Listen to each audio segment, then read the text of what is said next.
Gandang bata, manang-manang sa pinagmanahan.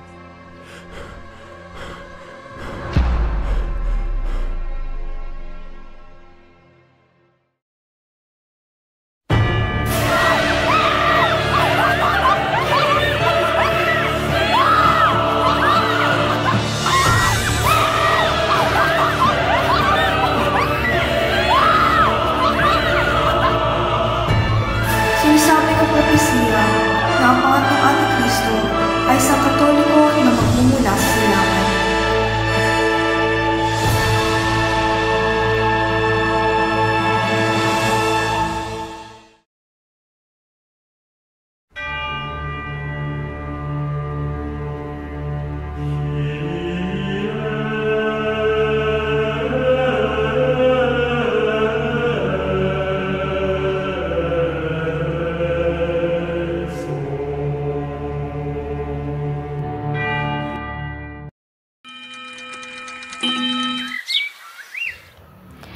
Maraming humahanga kay Father Marcos.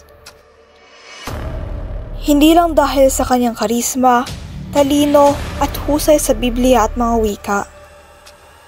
Sa ngalan ng Ama, ng Anak, ng Espiritu Santo. Amen.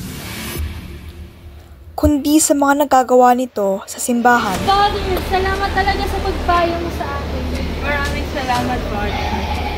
Ngunit, ano ang gagawin ni Father Marcos sakaling malaman niya na siya ang nakatakdang maging ikatlong Antikristo? Anong kasalanan ko? Ba't itong nangyayari sa akin? Kung ito ang kalooban ko, ayokong tanggapin. Ano sa uli ko na to? Di ito ang kalooban ko. Ang sumpa to, sumpa. Pipiliin niya ba ang masama? Mabul, salamat na rin anak. Tinanggap mo na kung sino ka. Halikan mo lang ang kamay ko anak at lahat ng tao sa mundo ay hahalik sa kamay mo. O ang mabuti?